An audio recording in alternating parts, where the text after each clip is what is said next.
Então, gente, para iniciar essa etapa, a primeira coisa que eu quero dizer é que eu não sou Sócrates, tá? Platão. Bem, então dando sequência, né?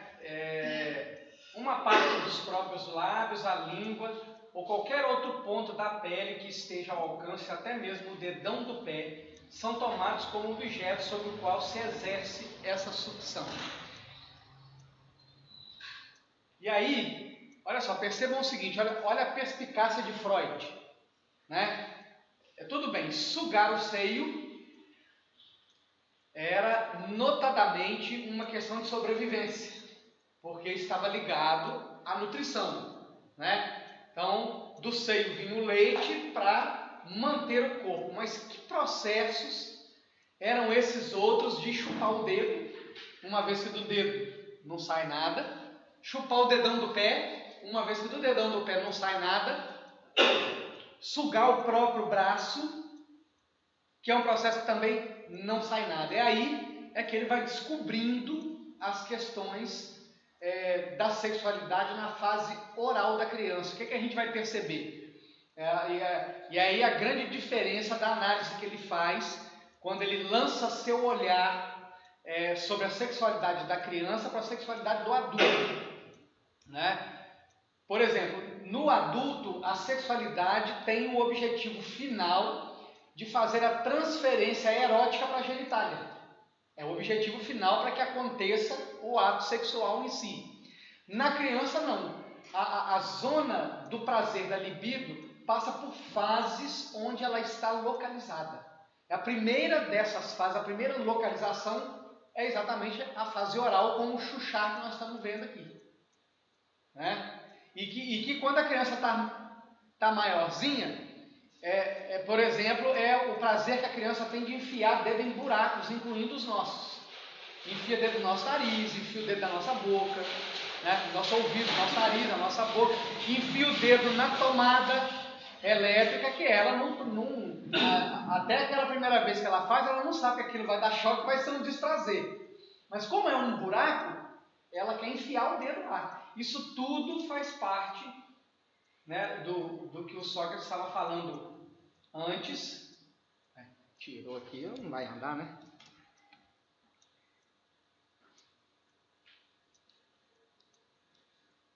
Que é o chuchar. Isso tudo veio quebrar o paradigma existente na época de que não existia sexualidade na criança, né?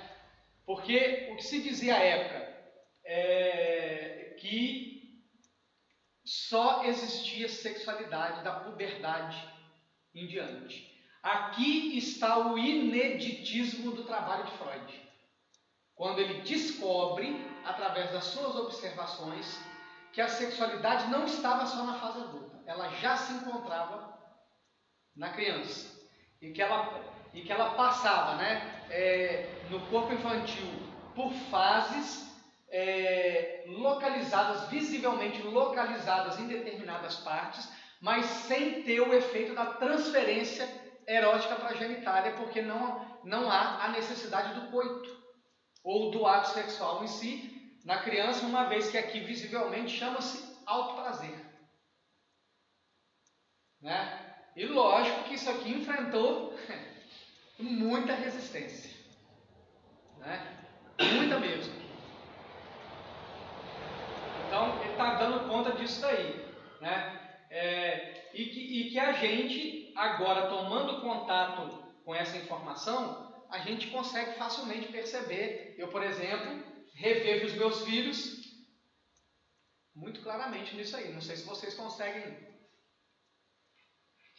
né, situar aí alguém que vocês conheçam, né, que passa por isso aí muito visivelmente, né? Como é que agora nessa fase aí, eu descobri as mãos, aí eu não vi, eu aprendi a te chamar, mas não é chamar, ele descobriu as mãos.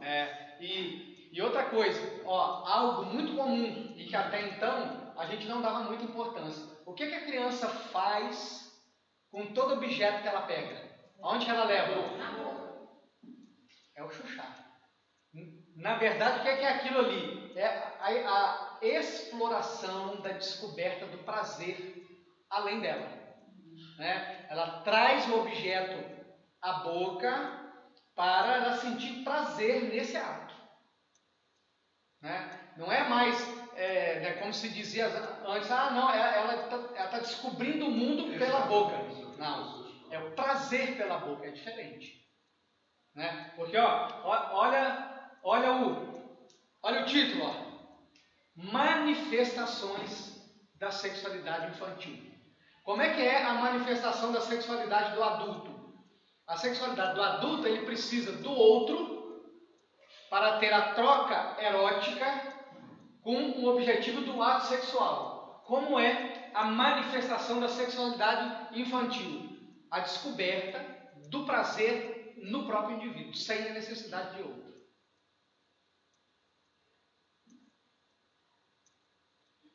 Por isso o nome, manifestações da sexualidade infantil. Qual é a primeira fase? A fase oral, que vai se manifestar no que se chama de chuchar. E que é uma fase muito natural, né? Porque quando a criança nasce, instintivamente ela busca o seio. Né? E dali, aquele sugar da alimentação e dormir já é o orgasmo com o seu momento, né, do relaxamento após. Da mesma forma que quando coloca a chupeta, a criança suga e dorme, é o orgasmo que ela teve nesse prazer. Quando ela chupa o dedo, chupa, dorme, orgasmo. Eu sei que isso assusta, tá vendo? Porque a palavra orgasmo pra gente tem já a associação com um ato sexual com o outro, né? Mas a criança passa pelo mesmo processo de orgasmo quando ela bota o objeto na boca e sente prazer, quando ela suga. Esse orgasmo infantil seria na proporção igual ao orgasmo adulto? Exatamente, Luiz. Por isso ela dorme depois. É tão prazeroso quanto. Mas só que não existe nada de orgânico. Não. Puramente mental. É prazer, não ejaculação. Então, o cérebro dela se tudo da dopamina, tudo direitinho. Do mesmo jeito, Sérgio. Do mesmo jeito, a mesma área do prazer que é ativada no adulto é também ativada nela. Isso é preciso que fique muito claro para a gente. Qual é a diferença? Volto a dizer, no adulto existe a troca objetal, ou seja, o objeto da minha sexualidade não sou mais eu, é o outro. Aqui, o objeto é o próprio indivíduo. João, então, por exemplo, normal, né, é que o indivíduo, ao crescer, ele busque o outro, né, obter prazer junto com outra pessoa. Aquela pessoa que vive se masturbando, ela está buscando prazer só nela. Né? Então, quer dizer, isso aí significa que tem algum desvio. Na próxima fase,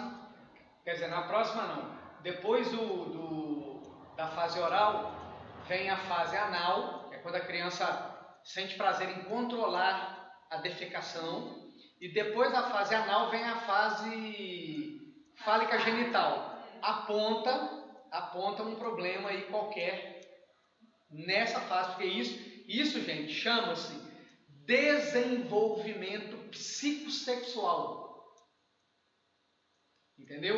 Então, qualquer castração, como nós estávamos falando, ou qualquer coerção nesta fase vai provocar um problema futuro no adulto. Né? Então, quer dizer, um jovem que se masturba demais e ele não consegue procurar alguém para fazer essa troca, tem um problema aí, invisível. Né? Sendo que isso o natural é que aconteça exatamente essa troca. Né? O objeto já não é mais o próprio indivíduo, o objeto já é o outro. Mas os meninos que estão usando esse adolescência, isso é normal, né? Sim, Vera. Sim, mas se eu entendi bem a pergunta da Laura, já é o adulto, né? A pessoa que já passa dessa fase e ele... E é aquela coisa assim, compulsiva, né? Porque tem pessoas que não conseguem buscar o outro, igual você falou. Não é aquela pessoa, né, esporadicamente. Do ponto de vista psicológico, Laura, perceba o seguinte, que é uma pessoa que se mantém numa zona de conforto, né? É mais prático, mais fácil para ela continuar sentindo prazer com ela mesma do que ela se arriscar à conquista, entre aspas, de um parceiro ou de uma parceira para ter a troca do prazer. Não pode ser um medo de decepção? O que aponta um trauma, Sérgio, lá atrás. Entendeu? Porque, por exemplo, imagina se você estaria com a Laura se você tivesse medo da Laura te falar não. Horrível. Entendeu? O normal não é a gente ter esse risco, a gente não corre esse risco para arrumar um emprego, não corre o risco para entrar na faculdade, não corre o risco para se formar, né? A gente corre os riscos, é natural da gente, né? A vida propõe os desafios, né? Então, o natural da gente é enfrentar os desafios. Quando a gente recua, Sérgio, sempre aponta que há ali algum problema que faz com que a gente recue. Se o problema não está ali visível, pode pesquisar lá na infância e possivelmente ele está lá. Quer dizer, vamos pensar assim, se fizer esse bloqueio, vai chegar um momento que nós vamos ter que buscar isso lá e desbloquear esse problema. Igual, por exemplo, a castração tem que ser feita, mas quando, né? Às vezes o amamentar vai para 3, 4 anos, aí já é um excesso, tem alguma coisa errada, né? Que vai refletir na vida adulta. E a castração muito cedo, né? Também pode fazer alguma Pode deixar uma carência. Também. Uma coisa ou outra vai provocar o problema de futuro, entendeu? Consciência do equilíbrio. E por isso, Zé Márcio, que veja bem, até antes da gente tomar contato com esse material, Zé Márcio, né, perceba como foi o nosso comportamento. Nós simplesmente fazíamos uma coisa ou outra sem maior entendimento do impacto disso na criança. A partir disso daqui, nós já mudaríamos a forma de fazer, tanto na falta quanto no excesso, nós já buscaríamos o equilíbrio para que o outro percebesse que não há de nós para ele nem um desleixo, nem um excesso Que a gente tem de que cuidados. ter a percepção de que pode ser castrado antes do tempo e pode ter o excesso. Pode, A exatamente. amamentação deveria ser quanto tempo? A ciência aponta o caminho, mano. A ciência diz o caminho. Porque a ciência diz, no mínimo, 6 meses. Mas, por exemplo, há casos em que é preciso você tirar o peito antes. Um dos grandes problemas desse processo é que a gente, ao tirar o peito, a gente não supre essa questão de outras formas, porque a gente não sabia disso daqui, ó. A gente não sabia que isso faz parte de um processo que vai além das questões da nutrição e do crescimento do corpo. Há aí também, no ato de sugar o seio, também uma questão de natureza psicossexual e que precisa ser cuidado e olhado com atenção para que produza um adulto maduro e equilibrado sexualmente lá na frente. Entendeu? Até agora, né, era assim, eu não posso dar mamar. Beleza, interrompe, pronto, acabou. Literalmente dando-se a criança para lá. A partir desse material aqui mudou o olhar. Não pode ser mais assim. Eu vou suprir de alguma forma, né, aquilo que agora eu sei que se faltar para a criança, vai produzir nela uma carência que fatalmente vai se transformar no conflito que ela vai ter na fase adulta. Então, se for necessário, uma madeira, alguma coisa assim. Ou o próprio peito que a gente coloca, porque aí também, Mara, há uma outra questão. Vamos lá. Percebam o seguinte: quem é mãe, né, tem o sonho de amamentar o próprio filho, não tem? Não é verdade? É dizer, não, né? Não é só você ter um incômodo de carregar o barrigão por 9 meses com todo o desconforto, Quem é pai também, né? E aí depois a criança nasce e você não pode fazer aquela imagem que é clássica da mãe com o filho, né? A mãe amamentando aquele olhar de ternura. E aí, de repente, por alguma questão de natureza orgânica, você tem que parar de amamentar. É traumático para a mãe também. Não é só para a criança. Porque ela alimentou aquele sonho, né, durante a gestação inteira. Aí, na hora que chega o deleite, o prazer de você botar a criança no peito, você não pode. Faltou leite, ou enfim, algum outro processo. Então, é traumático para a mãe. Então, entender isso daqui é exatamente também entender essa relação da mãe com o filho.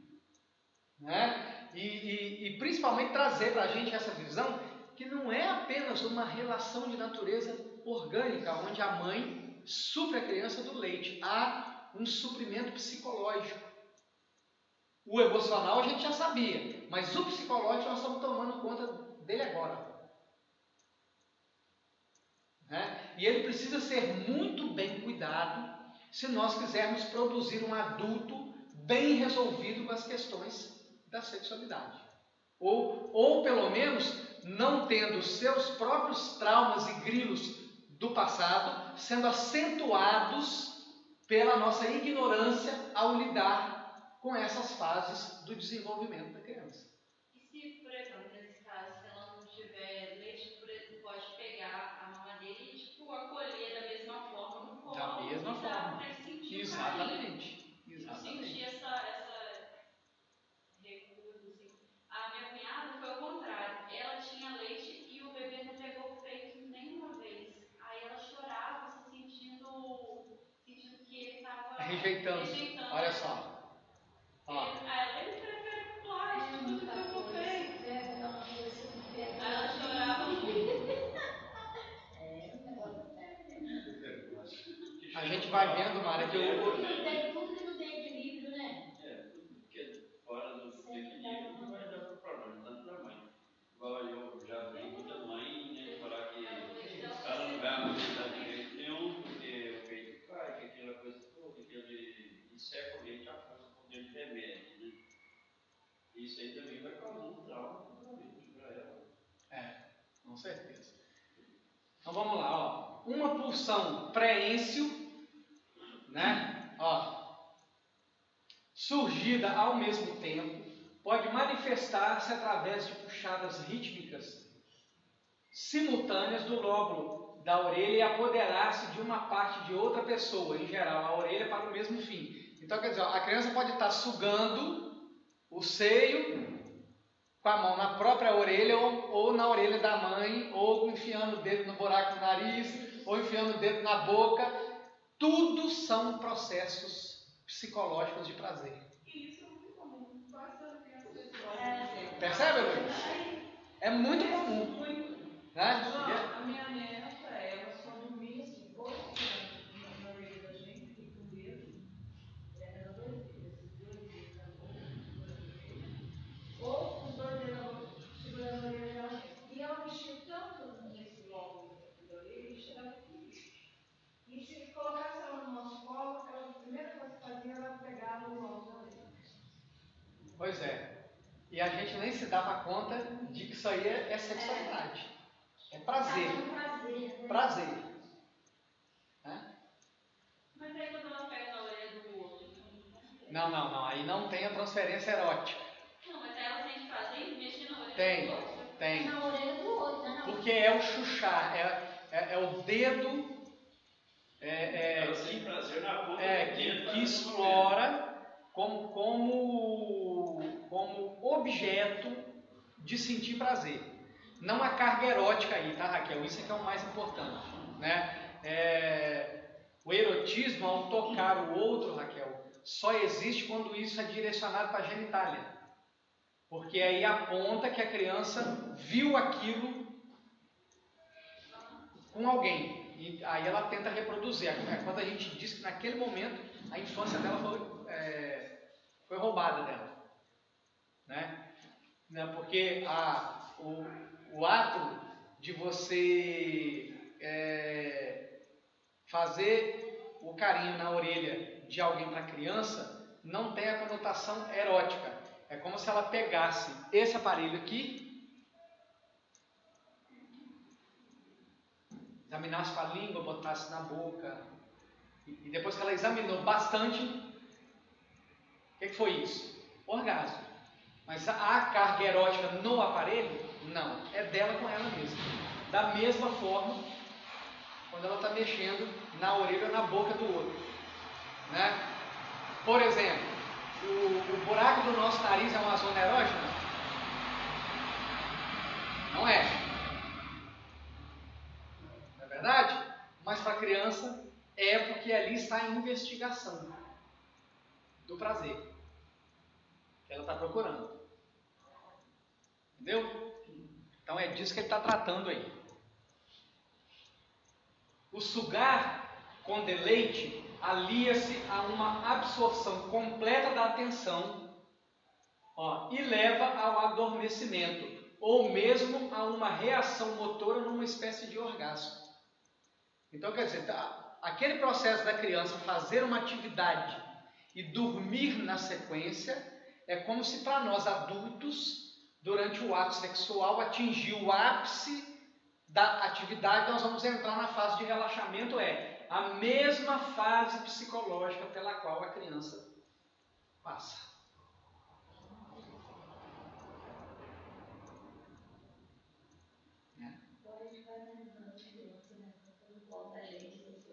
Pois é, e na verdade, gente, olha bem, para nós que somos espíritas, isso não é muito difícil não, pelo contrário, isso é muito fácil, porque a primeira leitura, aquele corpinho não tem uma criança, ali é um espírito multimilenar, está numa forma reduzida, e os órgãos do corpo é que não permitem a manifestação plena do espírito. Então, a energia sexual Está reprimida. Aquela situação. Pela contenção dos órgãos. Você está entendendo? Por isso, desde a mais tenra idade, né? E olha só, gente, vamos ser claros, adultos, né? Tanto o homem quanto a mulher no ato sexual tem o sugar como fonte de prazer, não tem? Temos ou não temos? Sim. Muito bem. Há quanto tempo isso está no nosso inconsciente? Percebe? Então, quer dizer, para a criança isso é um repetir. É um ensaio de algo que acontecerá na fase adulta. Mas não é um ensaio, é um recordar. Né? O sugar é um recordar. Uma reprodução que já havia aprendido no passado. Esse recordar, se for deixado acontecer, não estimular, mas não atrapalhar, isso consertaria alguns traumas passados e permitiria uma vida plena, feliz. Olha, Sérgio, consertar traumas passados não. Por quê? Porque para se consertar um trauma é preciso que esse conserto se dê na instância do ego. E, portanto, ele precisa ser consciente para ele ser consertado. Mas não pioraria os traumas no campo da sexualidade que a gente já tem, que a gente já traz de outras vidas, né? Então, a gente deixar a criança se manifestar livremente para ela fazer o seu desenvolvimento psicossexual, já não pioraria os traumas, o que já seria um ganho tremendo. Né? Na fase adulta, o Sérgio, é porque as pessoas têm muita trava para falar de sexualidade, ou quando falam, de ordinário, elas querem se mostrar bem resolvidas nesse campo. Né? Mas se pudesse ter um campo de honestidade numa pesquisa em torno disso, nós veríamos muitos casais com problemas nesse campo, especialmente na faixa das fantasias sexuais, em que o parceiro gostaria que a parceira se comportasse assim ou assado, e a parceira, eu gostaria que o parceiro se comportasse assim ou assim, ou assado, e ambos não se comportam assim porque não tiveram um desenvolvimento psicossexual natural. Sofreram castrações nessas fases do desenvolvimento. E é nesse momento que Castrações de forma irregular. Castrações de forma irregular. Irregular, exatamente. Irregular. Castrações irregulares e que foram provocar esses comportamentos, entre aspas, desviados da normalidade na fase adulta. Né? E aí, gente, mais uma vez, o que acende para nós aqui?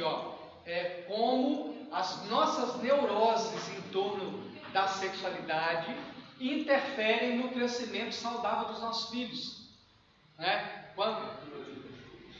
Quando ao fazermos uma leitura de safadeza para uma criança de 4, 5, 3 anos de idade, mexendo nas suas partes íntimas, a maldade está no nosso olhar.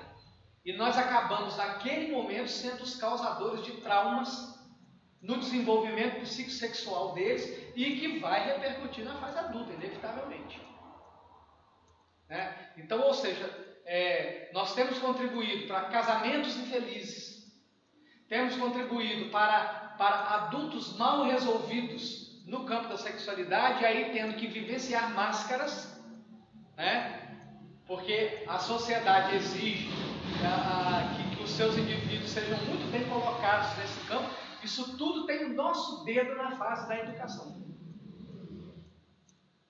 Porque a gente não tinha um olhar mais ajustado em relação a essa fase do desenvolvimento. Né? Quer dizer, imaginem o impacto dessa palavra aqui, quando Freud traz essa questão lá na época dele. Né? E fica fácil da gente perceber as resistências que esse trabalho inédito causou lá na época. E pra gente, a gente começa a se dar conta do quanto a gente é reprimido em matéria de sexualidade. Né? Porque colocar essa palavra aqui, que é uma palavra essencialmente do universo adulto no comportamento de uma criança de tenra idade, é algo, no mínimo, que choca a nossa realidade. Isso aí tudo teria que ser estudado. E antigamente o estudo não era igual agora, não. Pois é, mano. Os nossos pais mesmo não estudavam tanto. João, não é verdade? Nós temos uma escola particular aqui, eu não sabe disso, eu acredito que isso esteja acontecendo, porque os meus netos ainda há pouco estão estudando, acontece essa escola. A escola, por exemplo, os materiais didáticos de ciências que trazem, né, os órgãos sexuais, o que a escola faz, orienta a família para colocar naquela figura da menina, uma salinha, lá no material didático, no livro. E nos meninos, no shortinho e tal, para a criança não apoderar, né, visualmente de cenas assim. E os pais concordam com isso. Aí, né, querem o filho na escola particular e colocam. Quer dizer, os professores, alguns, por necessidade de trabalho, vai trabalhar na escola assim. E aceita isso aí mesmo, não concordando, ele faz isso tudo da forma que a escola quer. Né? Que é a escola católica, o padre que é o diretor, enfim, né? Uma igreja tradicional, isso acontece. E a comunidade já aceitou isso aí na boa. Até o uniforme, você sabe, que é uma saia bonitinha lá das meninas, as meninas, quer dizer, vão até na porta da escola, uma outra saia, chega lá, troca, um short, chega lá, põe a saia. Quer dizer, acho que o padre agora já sabe disso também, que acontece, faz várias fotos do aluno. Então, quer dizer, umas coisas muito estranhas, né? E nos nossos dias, isso acontece. Meus netos estudaram nessa escola. Verdade, né, Conceição? Assim, Exatamente. E de fundo, Vera, a gente até percebe outras repercussões em quem coloca seus filhos lá, né? Então, uma escola de padre, teoricamente, é uma escola puritana. Você está entendendo? Isso tudo tem conotação de natureza sexual, né? Então, quer dizer, eu prefiro colocar meu filho numa escola em que a saia pega lá no pé do que uma mini saia daquela, né, estilo acaba a bunda, acaba a mini saia, né? Isso tudo induz a gente a matricular os filhos lá. Lógico, tem a qualidade da escola, isso a gente não, né, não discute, mas aponta aí, Conceição, na verdade, essa grande ignorância em torno das questões da sexualidade. Eu estou te dizendo assim, que a família concorda com isso. Sim, exatamente. Ainda que critique para fora, mas aceita as regras e pratica as regras e como funcionar. Conceição, perceba o seguinte, uma vez que a gente está vendo isso aqui, olhem bem, como são as conversas em torno de sexo com os nossos filhos? Se eu estiver errado, vocês me corrijam, tá? As conversas sobre sexo com os nossos filhos são o seguinte: olha, você tem que se proteger, senão você pega AIDS. Cuidado para você não engravidar. Não é isso? Cuidado para você não ficar mal falado ou mal falada. Não é isso? Mas quem fala assim, meu filho ou minha filha, sinta prazer na sua relação sexual. Sexo é para prazer. Né? Sexo não é para tortura. Né? Sexo não é para denegrir. Sexo não é para deteriorar. Sexo é para prazer, meu filho. Busque prazer. Quem de nós orientou ou vê alguém orientar assim? Então perceba que as nossas conversas em torno da sexualidade, elas dão conta da ignorância da gente, da parte que nós estamos percebendo aqui agora, que é uma parte chamada prazer e que é essencial para o ser humano.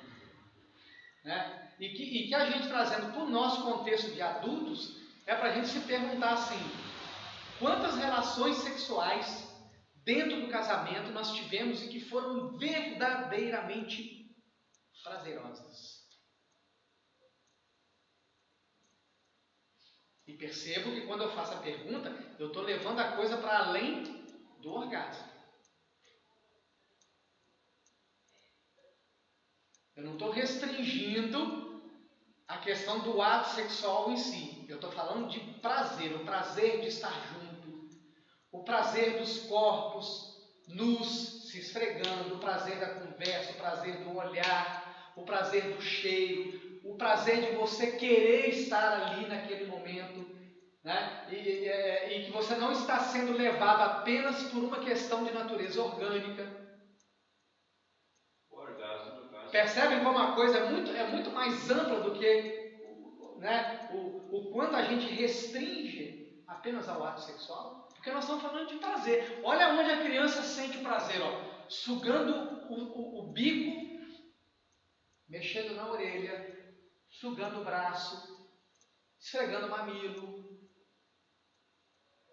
E ela vai ali, e repete, até que ela se canse,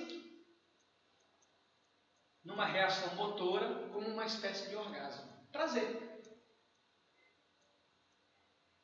Então vamos trazer isso para a nossa realidade de adultos. Para que, se as nossas relações sexuais não forem assim, a gente cuide de dar uma mudança nisso aí, porque algo está indo por um caminho que não está muito legal. Consequência dos nossos atos. Pois é. É por isso, amados, que eu sempre digo assim: olha como são dois universos distintos, né? Dia perfeito para a mulher para terminar com um ato sexual maravilhoso. Ela acorda de manhã cedo, tem um botão de rosas do criado dela e um bilhetinho assim: você é a flor da minha vida. Não, calma, Sérgio. Calma, Sérgio. Você, Sérgio, já está antecipando, né? Aí ela levanta, entra no banheiro para fazer a higiene, está lá, escrito no espelho, você é a mulher da minha vida. Ela já dá aquela segunda derretida, né? Quando ela chega na cozinha, a mesa do café está posta. Aí, lá pro meio da manhã, Sérgio, ela recebe um torpedo. Seria uma honra que você me permitisse almoçar com você. Aí almoçam juntos, né? Lá no meio da tarde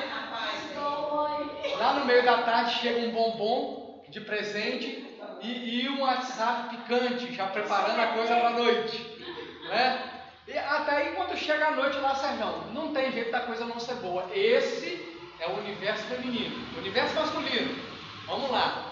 O cara acorda de manhã cedo, penteia, vê se ele está bonito, toma café, vai para o trabalho, ganha dinheiro, bate uma pelada no final do dia, toma uma cerveja e chega em casa e faz sexo. Não é isso, Sérgio? Se o Flamengo ganhar ainda, fechou com chave de ouro. Mas se não ganhar um almoço também. Pois é, então gente, olha só, percebem como os universos são diferentes e como, da mesma forma que a gente está olhando aqui para o universo infantil e tendo um olhar diferenciado agora de que desde aqui o prazer já está na gente, como entender essas diferenças entre os universos pode levar a um momento lá na frente de uma melhoria absurda para melhor, né? Melhoria para melhor é chover no molhado, né? Mas como poderia melhorar com uma visão compreendendo como eu posso dar prazer para o outro e ao mesmo tempo ter prazer, para não cair naquilo que a gente conversava ali dentro, né? Em que, poxa, eu não quero, não estou com vontade, não estou afim, mas eu tenho que ceder para o bem-estar do casamento. Fala sério, né? É um negócio muito errado nisso aí, né? Uma vez a Cláudia Raia, num programa de TV, ela falou uma coisa interessantíssima da diferença sexual entre o homem e a mulher. Tipo assim, a mulher, para chegar ao orgasmo, tipo assim, ela tem que estar relaxada para a relação sexual. O homem, ele relaxa depois do orgasmo. Ele fica tenso antes para relaxar depois. Existe um ditado que diz: a mulher é um fogão a lenha, né? O homem é uma energia elétrica. Tem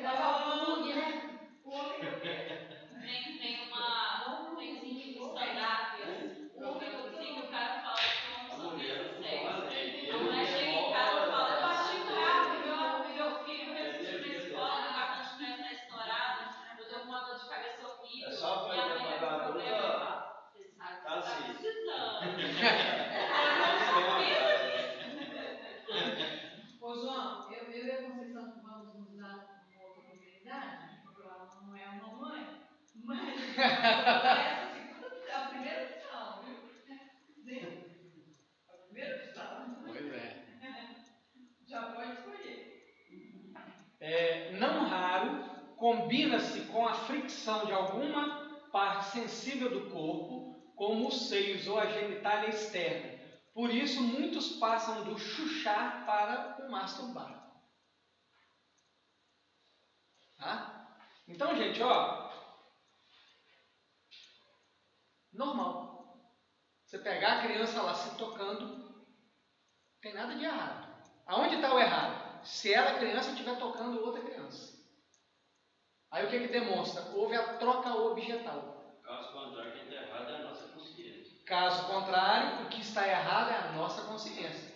A maldade está no nosso olhar, não está na criança. Diga, Conceição. No caso da criança que procura a outra criança, isso aí significa que ela participou de uma cena? Significa que ela sofreu abuso, Conceição. Tá? E abuso, Conceição, é preciso que a gente leia. Que vai... qualquer forma de erotização que a criança tenha sofrido, desde ela assistir um filme pornô ao lado dos pais, ou até ela presenciar os pais no ato sexual sem que os pais se deem conta disso, até o toque intencional do adulto na criança com conotação erótica.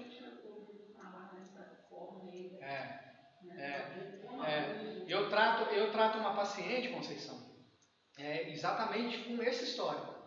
Ela era uma memória que estava reprimida.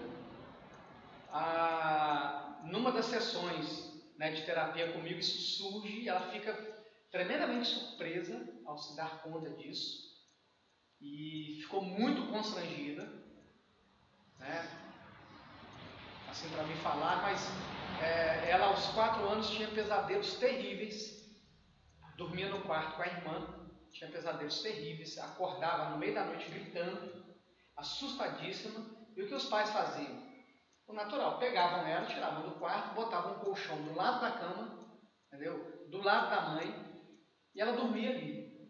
Em várias vezes em que ela estava, entre aspas, dormindo ali, os pais davam uma olhada, ela estava lá deitadinha de olhos fechados, na visão deles ela estava dormindo, eles se relacionavam sexualmente, só que ela estava acordada e recebendo toda aquela carga erótica. Olha as consequências disso. Essa menina, quando chegou na puberdade, ela começou a se masturbar pensando no pai. Já imaginaram a relação de culpa? Imagina isso, né? Ela se masturbava pensando no pai e agora na fase adulta ela não consegue namorar com pessoas da mesma faixa etária dela, só com homens mais velhos. Olha o inconsciente aí, ó. Né? Ou seja, ela está procurando o pai. Ela está procurando exatamente o pai. E aí, quer dizer, trabalhando com ela, né, terapeuticamente, essa semana agora que passou, nós chegamos na condição dela conseguir olhar para tudo isso sem se afetar mais. Muito.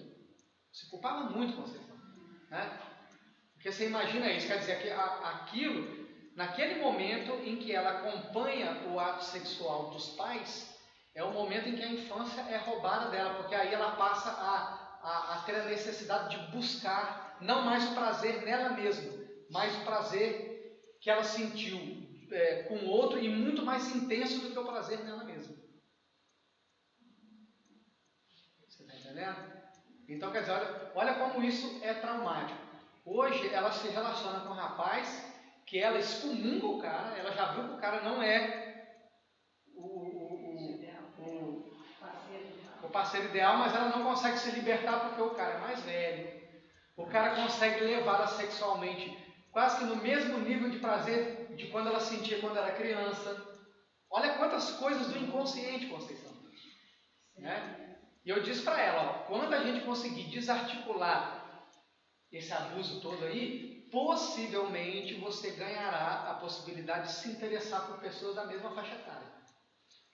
Porque agora não tem mais o mecanismo inconsciente condicionando a busca pelos parceiros mais velhos como padrão ideal de relacionamento. João, e a questão de, por exemplo, tomar banho junto, filha com pai? Problema nenhum. Nenhum, Raquel. Volta a dizer, o problema está na gente. Né? É uma curiosidade natural deles né, em entender, por exemplo, a menina, eu não tenho peru por quê? Né? Por que eu não tenho pênis? Né? E mais do que isso, Raquel, perceba que é um jogo psicológico. Né? Que tipo assim, o menino pode mais do que a menina, socialmente falando. Né? Então a menina acaba compreendendo que o pênis é um objeto de prazer. E é essa um objeto de poder. E é essa simbologia que a gente vê em muitas culturas. Quando eles cultuam o pênis não como símbolo sexual, mas como símbolo de poder. Né? E a menina quer compreender porque o dela tem um rachado e o do menino não tem. Por que ela, para fazer xixi, precisa sentar e o menino fica de pé? E olha que de pé, ó, poder.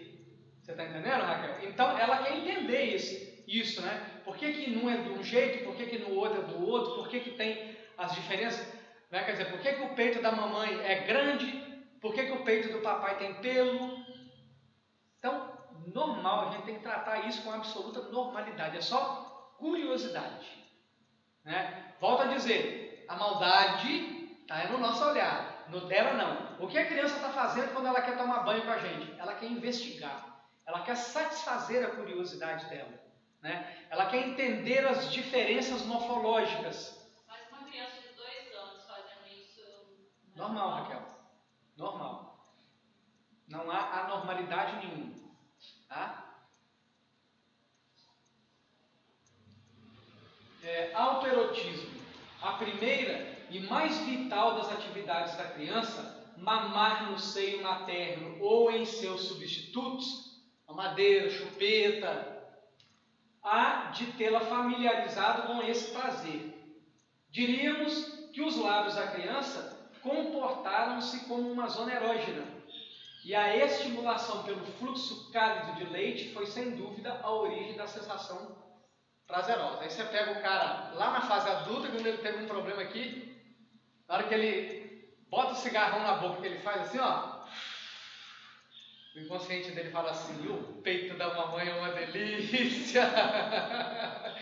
Prazer. Ó, prazer que ele sente, né?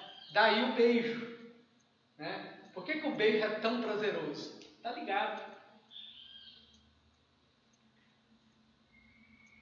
A fase oral do prazer. Tá vendo, Conceição, como é que os véus vão se despindo e a coisa vai ficando mais clara pra gente, né? Esse prazer também baseado em segurança. Também. É que afinal de contas, né, Laura, se a gente pensar mais profundamente, não tem prazer onde tem insegurança. Onde tem insegurança tem medo. Né? O prazer só existe onde eu estou seguro. Né? Onde eu não estou seguro não tem prazer, tem medo. Né? Com certeza está ligado. Até porque, Laura, você imagina o seguinte: imagine Serjão versão 1.0. Um Serjão doce, carinhoso, romântico, atencioso, cheio de pétalas de rosa pela casa. Imagina o Serjão versão 2.0 com tacape na mão, entendeu? Mas ele é 1.0. Pois é, né? Te ameaçando de te dar porrada. É uma forma de amor. Para você, Serjão, mas pergunta para a Laura como ela se sentiria se ao lembrar do Serjão versão 2.0, se ela se sentiria estimulada sexualmente. Ele lembra como é que era? Que era tomar lá da casa. Aí, Serjão, viu, Serjão? Isso é, Serjão. É neutral. Olha, Serjão, eu se eu fosse você, né? Como você está pleiteando algo para além dos R$500, vai com cuidado, entendeu? Vai com muito cuidado, Serjão, porque há o risco de 500 cair para menos, entendeu, Serjão? Há esse risco aí, é o risco sempre presente. O alvo sexual da sexualidade infantil, características das zonas erógenas. É isso mesmo. Então vamos lá. A qualidade do estímulo, mais do que a natureza das partes do corpo, é que tem a ver com a produção da sensação prazerosa. Então olha bem, gente, ó, a qualidade do estímulo, mais do que a natureza das partes do corpo, é o que tem a ver com a produção da sensação prazerosa. A qualidade do estímulo é o que Sócrates falava antes. A criança passa e esbarra alguma parte do corpo em alguma coisa e ela sente que aquilo ali é gostoso. Qualquer parte, tá, gente? Diferente de nós adultos que temos sempre o objetivo final de fazer toda a transferência erótica para a genitália. Então é isso que determina a sensação prazerosa e não a parte do corpo. Em nós adultos, indiscutivelmente, a genitália é a parte final da sensação prazerosa. Concorda ou discorda? Muito claro. Né? Na criança, não. Depende da qualidade do estímulo. É isso que vai determinar, não a natureza das partes do corpo. Olha, o que Freud chama aqui de natureza da parte dos corpos é a genitália. Né? Então, ou seja, o que ele está dizendo aqui, né? Olha bem, e aqui é que descaracteriza qualquer conotação do ato sexual para a criança. Ele está dizendo assim, olha gente, para a criança, a genitália não é a parte mais importante do prazer. É isso que está colocado aqui. Para a criança importa o estímulo que ela sente com ela mesma, enquanto que para nós adultos importa o prazer na genitália. Né? A criança chuchadora perscruta seu corpo para sugar alguma parte dele, que depois, por hábito, torna-se a preferida. Eu tenho lá a minha netinha, por exemplo, nós estamos tirando o hábito dela.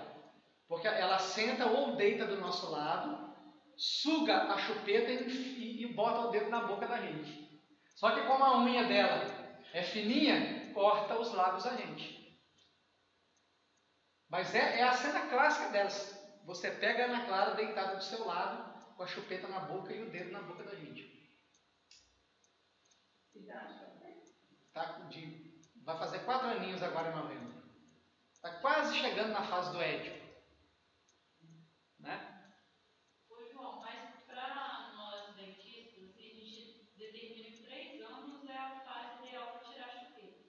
Isso causa algum problema nessa classificação? Não, Raquel. Como nós dizíamos antes, tudo depende do como. Não é? Não, geralmente é na base da chantagem. Eu vou te dar um brinquedo, você me dá sua chupeta, tem que ser uma troca. Beleza. Como não pode ser, Raquel? Não pode ser traumático para a criança. Ó, acabou a fase do bico. Ó, houve uma violência aí, houve. Declarado. Desde que não seja com violência, tudo é equilíbrio. Entendeu? Então, como diz muito se o processo vai ser bem feito ou não, entendeu? E claro, quem conhece a criança vai perceber as reações que ela vai ter a partir do evento em que você retira o objeto de prazer dela. Aí tem também, a mãe tem que entender, o pai, a família ali, e tem que demonstrar amor ali, carinho. Exatamente. Vai mais influenciar. Às vezes tira, assim, a partir de você vai que você perdeu o bico e começa a colocar na cabeça, joga fora, aí começa a chorar e aí não trauma. Tanto para a família, que futuramente vai ficar com a consciência pesada de ter agido daquela maneira, a mãe, o pai. Olhem bem, a gente trazendo Jesus para esse contexto que nós estamos falando aqui, a gente percebe o seguinte: qual é a máxima da lei do Cristo? A máxima da lei do Cristo. Qual é a máxima da lei de Jesus? Então, se todas as minhas ações forem ações amorosas, não tem trauma, não tem conflito, não tem nada. É como fazer. É como fazer, é sempre o como fazer. Em tudo que eu empregar amor, eu estou resolvendo problemas ao invés de criar problemas. Para nós que somos espíritas, nós já sabemos disso. A questão, né, Zé Marcos, é que em nós saber nem sempre demanda fazer. Né? Porque nós sabemos que temos que perdoar, fazemos. Sabemos que temos que tolerar, não toleramos. Sabemos que temos que deixar os hábitos negativos para trás, não deixamos. Então, né? Quando tropeça casualmente numa das partes predestinadas, os mamilos, a genitália, essa descida retém a preferência. Né? E daí que a gente traz a imagem de volta lá do Teletubbies, né? O que acontece com a criança? Tá gostoso fazer carinho aqui? Quando a gente para, o que a criança faz? Faz de novo. Faz de novo. E isso fica, ó. Porque para ela está sendo uma sensação prazerosa. Só isso. E nada mais. Algo que ela gosta.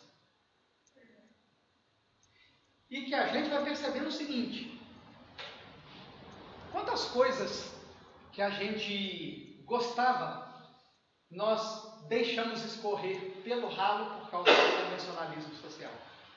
Por causa do Convencionalismo social. De quantos prazeres nós abrimos mão apenas preocupado com o que os outros vão pensar da gente. Porque aqui ó, aonde está a preocupação da criança com a nossa censura? Existe preocupação dela com a nossa censura? Nenhuma. Porque esse prazer aqui, ó, né, ele não tem culpa. Ele não tem o elemento da culpa. Porque é muito simples, ele não está lesando ninguém, ele não está ferindo a lei. Ele não está prejudicando a ninguém. É alto prazer. É a criança se descobrindo. Então, se ela tem prazer, ela tem prazer. E para ela isso é muito bem resolvido. É mal resolvido para a gente. Para a criança, não. Aí a gente vai lá e acaba. A gente vai lá e acaba. E aí, Heloísa, olha só. Quando a gente acaba, o que é que nós estamos dizendo para ela? Ó, esse seu prazer livre de culpa, a sociedade diz que você só pode senti-lo com culpa. Puxa, olha que lascação que nós fazemos. Chega a ser cruel. Não chega, Luiz? Quando a gente descobre isso aqui, chega a ser cruel. Porque aqui, gente, ó, ela repete, porque ela não tem culpa. Porque, na verdade, nós estamos fazendo o quê? Nós sabemos que alguns espíritos, o obsessor, por exemplo, às vezes eu tento ser feliz em algum sentido, aí ele me obsidia e fala assim, não, eu não fui feliz, você não vai deixar você ser feliz também. E nós fazemos isso com as crianças. Momento em que nos tornamos obsessores delas. Não é isso, Amar? É isso. Pois é. Mas assim, a mulher, ela é muito mais, sempre foi, né? Eu acho que agora que tem assim, uma igualdade, né? Mais ou menos, né? Assim, que é permitido, né? Porque muitos tempos não era permitido que a mulher sentisse prazer. Então, essa culpa sempre foi uma característica, né, da mulher. O sexo ligado só mesmo à apropriação, à obrigação, né? Agora, o homem, ele faz sexo com culpa? Sim. Porque a impressão que a gente tem é que não faz. Não. Faz com culpa também. Em que momento? Em todos os momentos. Porque, na verdade, Laura, a gente se dá conta muito claramente de quando é que esse prazer é só para nós e não é para a companheira. Não, mas tem homem que não tem essa consciência, não. Tem homem que não deve ter. Mas tem mulher que também não tem. Mas tem mulher que também não tem, Raquel. Muitas vezes o homem ele quer, o que já aconteceu muito, né? Vamos supor assim, a gente ouve rapazes, né, na minha idade, quando eu tinha uns 20 e poucos anos, os colegas, né? E falar assim, eu fiquei com a fulana e falava lá que fez aquilo, com fulano, mas era mentira pura. Quer dizer, e isso provocava até alguma reação da pessoa que ele falava, que tinha feito, que fez, e era mentira, aí provocava até briga. Com relação à mulher, aí vê o outro contando vantagem também, que conta vantagem em casa, é assim que a gente faz, né? Ele faz e pratica aqui com a mulher, mas depois no inconsciente dele, ele só não vai pedir perdão, não vai reconciliar com ela, falar que eu errei, mas lá no inconsciente dele assim, eu sendo machão, aquela coisa toda, a minha mulher, eu deveria fazer, mas ele não consegue fazer isso, ele também não tem. Essa culpa, Laura, que a gente está falando aqui, ela na verdade é uma culpa ainda inconsciente, né? Não se dá conta. Mas algumas vezes a gente se dá conta, possivelmente que se dá conta. Fatalmente, quando ele se emancipa durante o sono, ele dá conta disso. Mas isso que o Zé Márcio está falando, Laura, isso tem um peso, né? Porque há uma cobrança para o universo masculino de que a gente tem que dominar a mulher, né? A ponto de que quando um homem, por exemplo, a grande dificuldade, o homem se relacionar com a mulher independente financeiramente, inteligente, que se coloca com a questão da sexualidade, que se apresenta sem castrações, sem receios, o homem pula fora. Porque ele tem medo. Ele tem medo desse universo de liberdade onde ele não sabe muito bem qual é o seu papel. O papel histórico do homem é o papel de comando, né? Então, quando ele está numa relação em que esse papel lhe é subtraído, se ele não tiver a cabeça muito boa, ele pula fora. Né? Porque, afinal de contas, que mulher é essa que me procura para ter sexo? Se essa mulher me procura para ter sexo, ela vai me trair com... Olha que... Né? Olha que raciocínio assim, mais louco, né? Não pode ser apenas a mulher que está tão apaixonada, tão envolvida com o companheiro, que esse envolvimento desperta nela o desejo e ela vai procurá-lo, né? Mas vai procurar ele, não interessa outro, interessa ele, aquele que é o foco, o objeto. Mas o cara que vem culturalmente, historicamente sendo condicionado a esse comando nas relações, quando ele se depara com isso, ele se abala. Ele não tem estrutura para lidar com isso. Às vezes eu ouço muito, eu ouço falar o seguinte, a mulher me procura, eu estou casada há 10, 20 anos, isso não existe, isso é amor, não é isso? Então ela procura, eu sou obrigado a fazer, porque senão o cartão veio. É assim que funciona. Raquel, isso aí dá conta do universo machista, é isso aí mesmo. Entendeu? Eu digo tinha porque tem muitos anos que eu não tenho contato. Na época era um amigo policial, casou com umas meninas mais bonitas lá de Iguaçuí. Uma das meninas mais bonitas lá de Iguaçuí. E ele chegava no meio da gente e ele se pavoneava. Falava, hoje eu arrasei. Nossa Senhora, hoje eu fui muito fera no sexo, não sei o que, papapá. E a mulher dele contava para a irmã de um amigo das frustrações dela com ele na cama. E essa conversa chegava até a gente. Onde o arrasar dele era ter a ereção, não ter preliminar nenhuma com ela, ter a relação sexual, ejacular, e ele saía dali como se ele tivesse feito o melhor sexo do mundo. E ela mal conseguia ter esquentado para a relação. Para que a gente entenda um pouco melhor a questão do prazer sem culpa que vai se refletir lá na fase adulta. Né? Olha esse homem, ao que ele foi estimulado para chegar nessa condição, e essa mulher, o que foi estimulada para chegar nessa condição de sofrer isso e ficar calada. Ainda tem uns amigos de não poder sentar com o marido e dizer, cara, isso é uma porcaria esse sexo que a gente está fazendo. Entendeu? Porque você só está pensando em você, olha para mim, eu sou a outra parte da relação. A fase de você ter prazer com você mesmo ficou lá atrás, cara. Agora é troca objetal, agora eu estou aqui, eu preciso do seu estímulo, eu preciso que você cuide, eu gosto assim, eu gosto que mexa aqui, ali eu já não gosto que mexa, eu gosto que faça assim. Mas para a gente dar conta disso, a gente tem que ter vivenciado bem esse período aqui. Ainda tem assim que tem um viajante, né? Ele fala assim, ainda bem que eu sou viajante, eu só volto bem em casa no final de semana, porque senão eu já tinha marcado com a mulher. Porque não existe aquela publicidade um com o outro, né?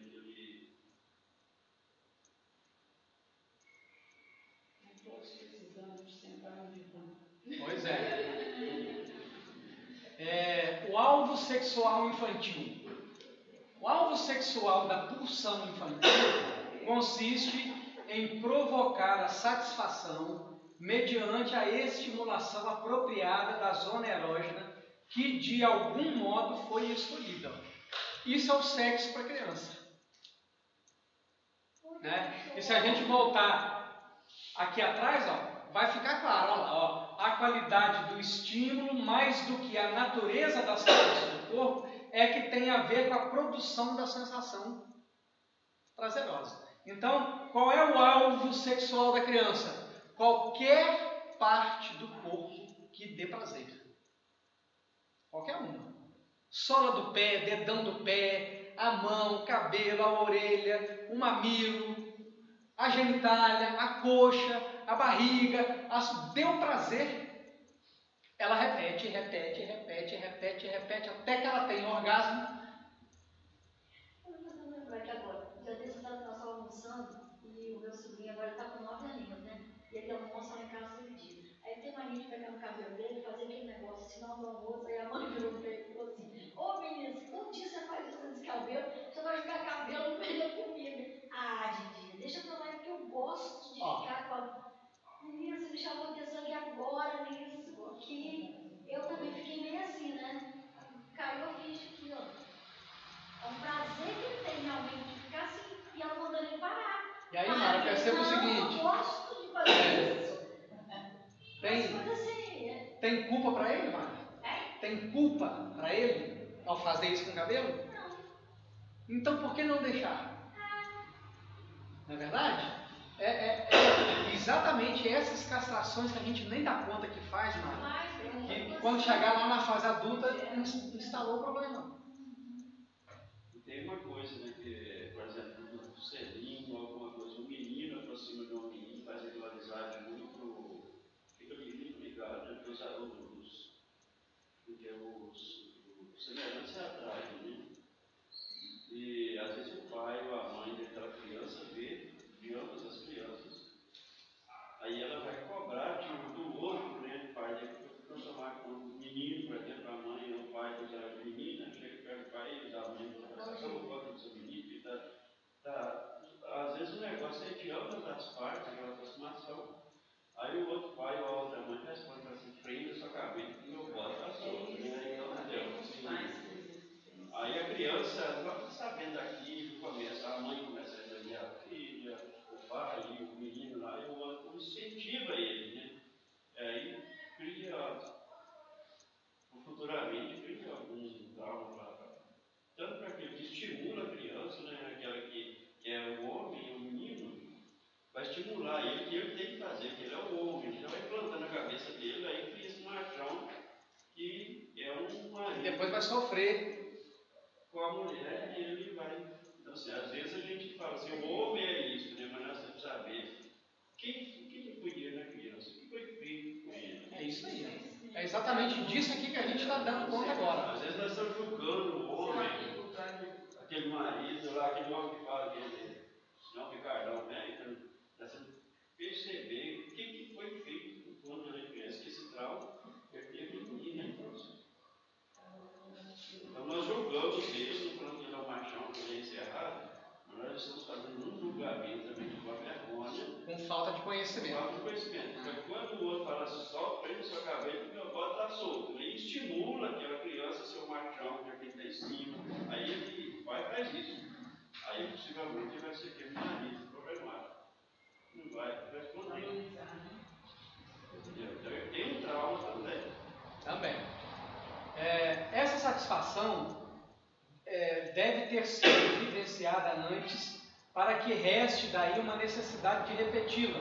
Ou seja, para que se repita é preciso ter vivenciado a pulsão na parte escolhida, né? E é lícito esperarmos que a natureza tenha tomado medidas seguras para que essa vivência não fique entregue. Olha que interessante, né? E quando a gente percebe que isso não é entregue ao acaso, quando na criança os pontos da libido se concentram em partes diferentes, em fases diferentes, né? Até uns 2 aninhos de idade é a fase oral, né? De 2 para 3 anos e pouco sai da fase oral, vai para a fase anal, onde a criança controla ali, ela sente o prazer de controlar o defecar. Na sequência da fase anal vem a fase fálica, genital. E depois vem o ético, que é quando ela começa a fazer uma espécie de troca objetal, mas sem erotismo. A menina se apaixona pelo pai, o menino se apaixona pela mãe. Né? Então, a gente percebe o que? Não há acasos nisso. Há aí, visivelmente, uma movimentação da libido com um objetivo muito claro. Porque depois do Édipo, o que vai acontecer? É a fase em que a criança vai começar a precisar se socializar. Né? Onde ela vai para a escola, ela vai precisar aprender, ela vai precisar desenvolver o organismo dela através dos exercícios físicos, das brincadeiras, etc. Então, quer dizer, a libido sai dessa parte do alto prazer e vai se sublimar no saber. Né? Para que, de novo, lá na puberdade, ela volte agora concentrada na genitália. Então, a gente percebe aí que isso não é por acaso. Interessante. Aqui primeiro, no anos depois na genitália, depois volta para a mente e depois retorna para a genitália. São etapas, né? Hein? São etapas, não são São etapas, exatamente. Que é o que Freud diz, né? E é lícito esperarmos que a natureza tenha tomado medidas seguras para que essa vivência não fique entregue ao acaso, né? Porque senão vocês já imaginaram lá o adulto tendo orgasmo. E se cortar uma dessas etapas, desse ciclo... Problema. Ou se... não precisa cortar, Zé Márcio. Basta que tenha uma vivência fora da culpa, né? Quando essas fases, Zé Márcio, são bem vivenciadas, quando nós adultos não interferimos com a nossa visão de culpa, de nojo, de medo, de castração, incutindo essa visão na criança. A visão nossa nesse sentido, eu vejo que assim, eu não consegui fazer isso, eu também não vou permitir que o outro faça. Entendeu? Essa visão, é uma forma errônea de agir. Com certeza, Zé Márcio. Por isso, Zé Márcio, essa visão nós estamos tendo aqui, ela é transformadora do nosso ponto de vista, para olhar até a sexualidade do adulto. Porque hoje, o adulto mal resolvido sexualmente, que está lá com conflito no casamento, procurando a gente na clínica, o problema dele está nessas vivências aqui da infância, não está ali naquele momento do casamento. O momento ali do casamento em que o conflito se instalou foi um momento em que isso aqui chamou a atenção, estava errado desde lá da infância, alguma coisa deu errado no processo e agora estourou aqui, estourou na crise.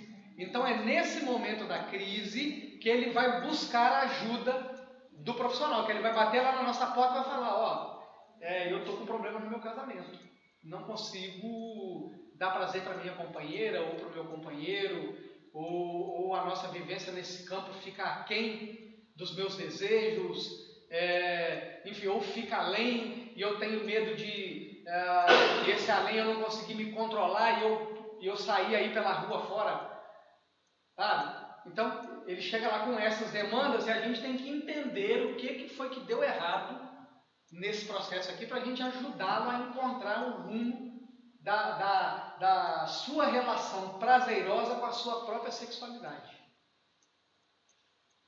né? Então é muito importante que a gente reflita, que a gente medite e descobrindo em nós mesmos se algo deu errado na nossa fase, nessas fases aí, porque hoje já todos adultos, já todos tendo passado por isso aqui, já todos com experiências no campo da sexualidade, né?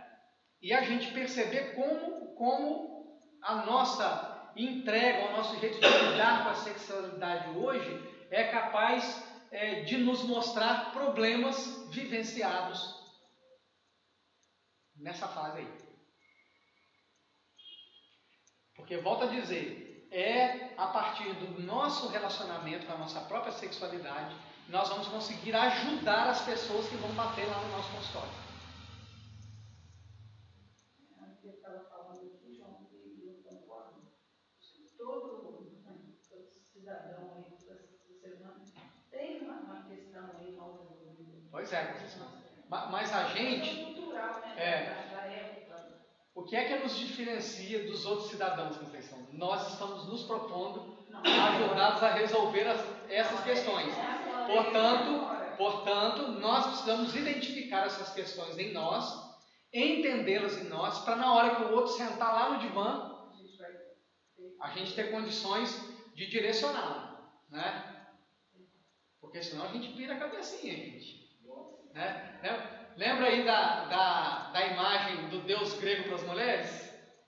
Que chega lá, quer dizer, se a gente não tiver compreendido isso, não tiver um controle em cima disso, a gente segue mesmo. Né? Né? Porque isso aqui é a energia mais primitiva com a qual a gente lida. Essa daí. Desde o nosso período lá no mineral, a energia sexual está presente. Né? O que ela ganhou agora de diferente dos outros reinos? A razão.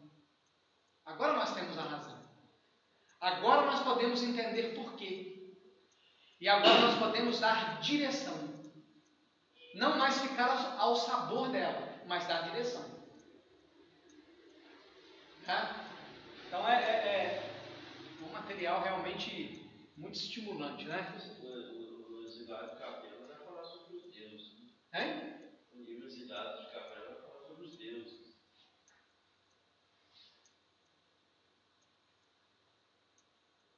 Vocês é Marci? Não. A gente está falando do Deus grego. Deus grego. Universidade de Capela fala sobre os deuses. Mas eu estou falando de um outro tipo de Deus, entendeu? Esse é muito mais carnal. Não, mas é carnal mesmo. Deus das sensações. Não, mas lá no Universidade, lá tem isso. Tá.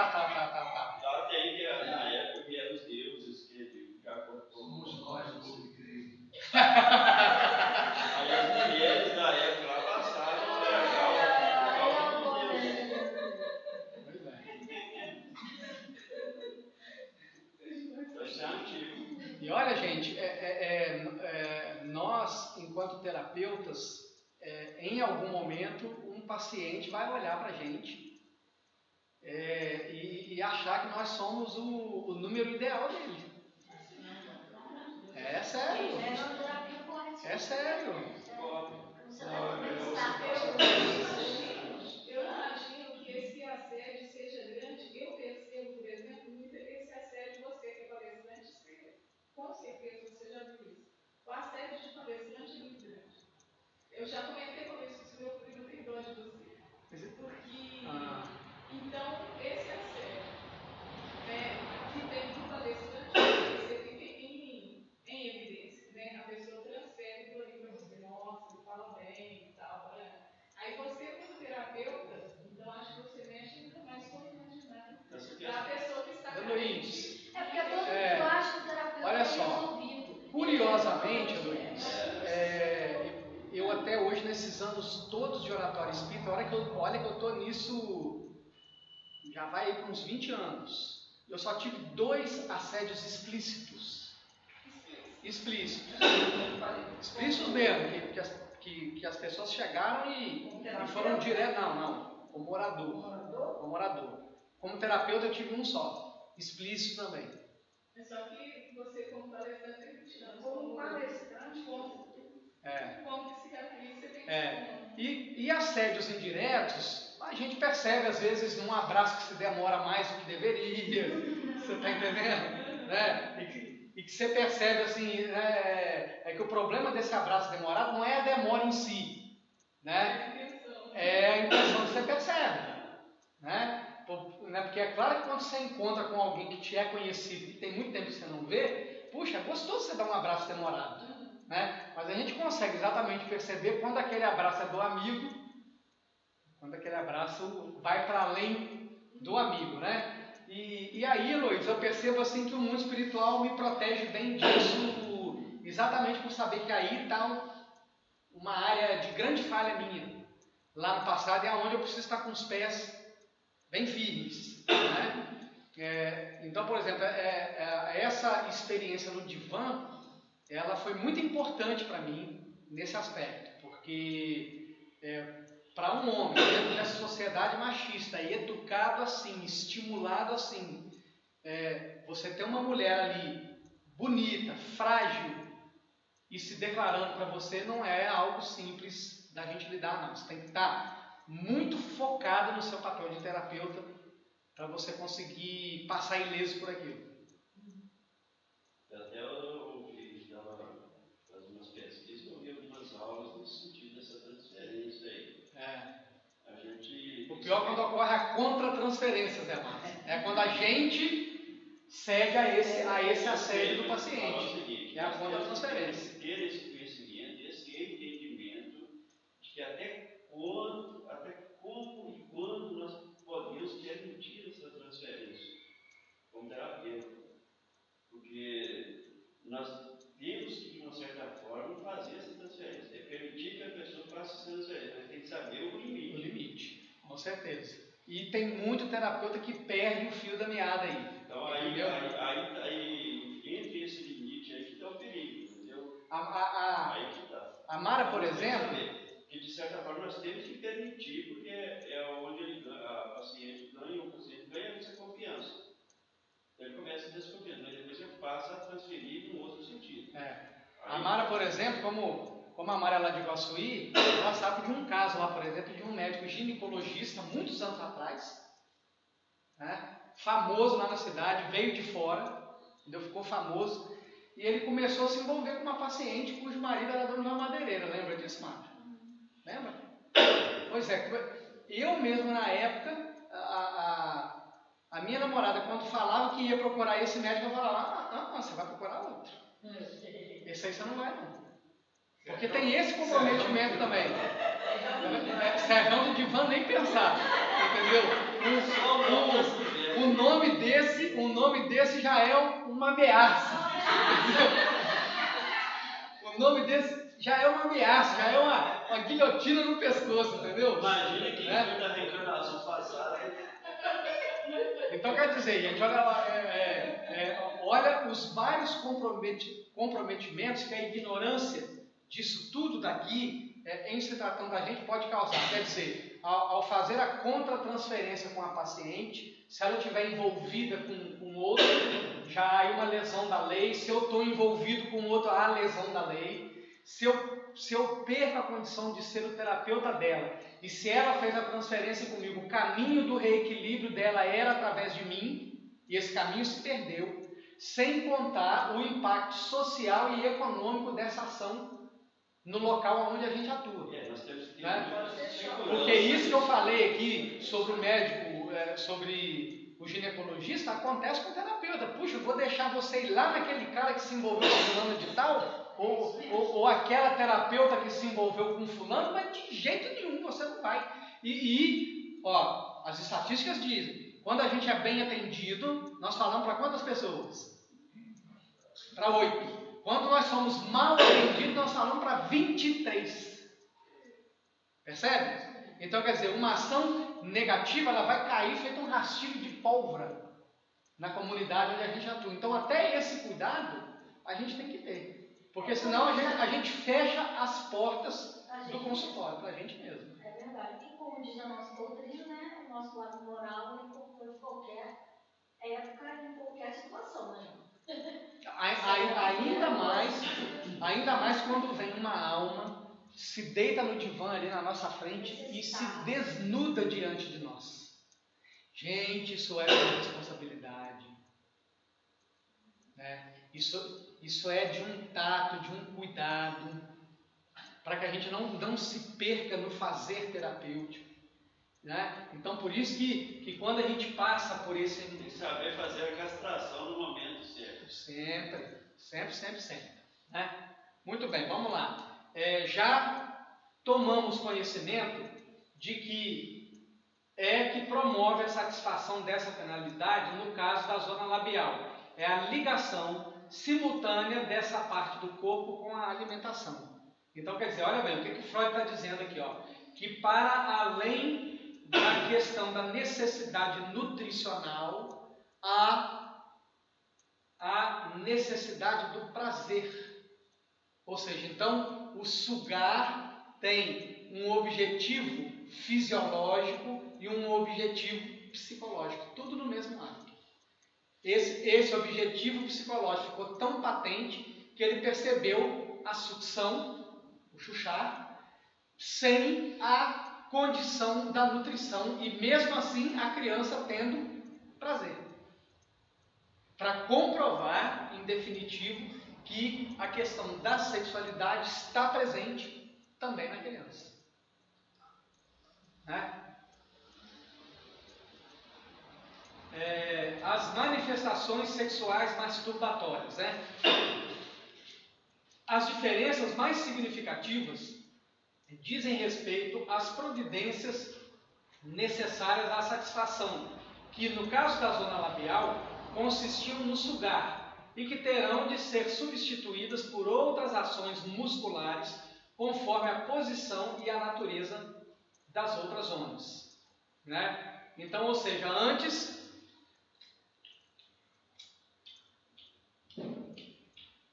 explorou, agora vamos explorar de outras formas. Esbarrou, sentiu que é bom aqui, sentiu que é bom aqui, sentiu que é bom aqui, genitália. Aqui é bom. Então vamos explorar. Sem culpa para a criança. Né? Tocar-se para a criança não tem conotação de sujeira, de nojento, de pecado. Ela apenas descobre zonas erógenas no seu corpo que lhe proporcionam prazer. E como para a criança, assistir prazer, ela assiste o mesmo trecho do desenho 20 vezes, porque é prazeroso. Então ela se toca 20 vezes, porque é prazeroso. Só isso e nada mais. Então não tem, né, essa é a grande diferença da sexualidade infantil para a nossa adulta. É sem culpa.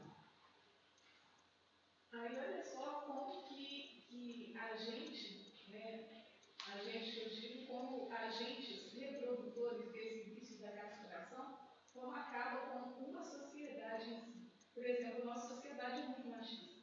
Então, principalmente a mulher castrava muito no início. Então a mulher não se masturba. E tipo assim, por masturbar tanto na infância, né, você vai descobrir as zonas do prazer depois ganha conflito no casamento e tal, porque você não sabe o que te dá prazer, se você não sabe como que o outro, entendeu?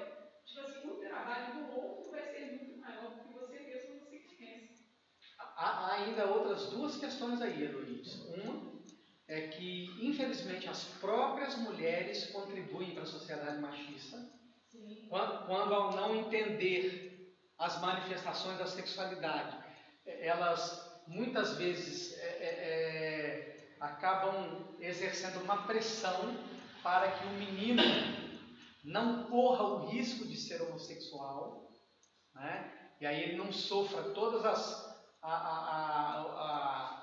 fases que ele vai passar, desde a coragem de sair do armário até ele enfrentar os preconceitos da sociedade, né? Então a própria mulher contribui para isso, e o outro aspecto é que exatamente ao ela não se conhecer, quando ela se descobre livre para fazer isso, como ela contribuiu para o machismo na hora que ela tenta se manifestar, ela não encontra o respaldo do outro lado, fruto da própria educação que ela ajudou a dar, né? Então quer dizer, o homem domina, é o homem que toma a iniciativa, quem procura para o ato sexual é o homem, né? E isso é o que se dá de educação. Então quando a mulher adulta ela quer ousar experimentar nessa área, ela esbarra com o próprio fruto da educação que ela gerou.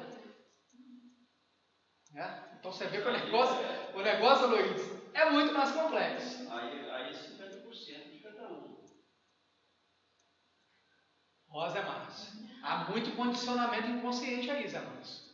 Muito condicionamento inconsciente. É claro que eu te entendo, Zé Márcio, né? O homem inteligente, ele vai além dessas aparências, né? Do tipo, poxa, peraí, se essa mulher está me procurando, então ela pode procurar qualquer um. É sinal que ele não entendeu a relação dele com a mulher ainda, né? E você está falando dos deuses, né? A gente vê aí no Você viu que o Zé Márcio ficou impactado com Deus, né? Brincando, né, Zé Márcio? Pelo amor de Deus. Não estou falando dos deuses, não. Estou falando dos reis, aí a gente vê que as mulheres que tinham mulheres da vida, que ficaram nesse sentido, esses reis procuravam elas e às vezes até casavam-se com elas. Mas elas tinham uma certa influência que às vezes até acabava com o reinado, entendeu? Nesse sentido. Quer dizer, as mulheres sempre têm algum poder sobre o homem. Não, Zé Márcio, refaça a sua frase. Refaça a sua frase. As mulheres nunca tiveram algum poder sobre o homem, não, Zé Márcio. As mulheres sempre tiveram todo o poder sobre o homem. Todo. Porque lá na hora da alcova, que o homem dizia assim, não, eu vou acabar com o Serjão no divã. Aí a mulher veio ela não. Mas peraí, amorzinho, você tem certeza que você vai lá no Serjão? Ó, não é o Serjão não, é o Rodrigo que está quietinho. Entendeu? Olha, o Rodrigo está ali quietinho, só está maquinando. Então, o Serjão está dando as caras, o Rodrigo está... Vai no Rodrigo que você vai se dar bem. Plantou a semente, Zé Márcio. Aí o cara acordava no dia seguinte... rapaz, ó, meu negócio é o Rodrigo. Eu vou pra cima do Rodrigo. Pronto, acabou. Estava feito. Então, quer dizer, essa articulação da alcova, Zé Márcio, sempre existiu. Sempre existiu. Sempre existiu. Nossa, a gente vê assim, tanto poder, essa manifestação, nas vidas da Dona Ivone. Né? É incrível o poder que ela exercia, né, sobre aqueles homens. É impressionante. Pois é. Magnetismo, sim, né? Extraordinário. E agora essa sociedade machista, né, com a tecnologia e tudo, aí transfere esse comportamento para a tecnologia. Por exemplo, uma amiga minha chegou, mas eu estou vindo um amigo seu. Aí eu falei assim, ela, mas eu não tenho coragem de falar nada com ele e tal. Manda uma solicitação do Facebook. Aí ela, mas eu vou mandar? O que ele vai fazer? Gente, é só uma solicitação, ué. Se você não der o primeiro passo, olha o peso da culpa no olhar dela, né? Porque para ela não era uma solicitação de amizade pura e simples, né? Mas o que ele vai pensar? Olha, gente, mas uma pessoa que quer. Eu falei, você não tem que levar para esse lado. Ele pode achar que é só uma solicitação, mas se ele estiver afim de você, ele vai aproveitar essa solicitação e vai puxar o assunto. Essa Raquel também não é fácil, não, hein? Gente, vamos lá então para o intervalo?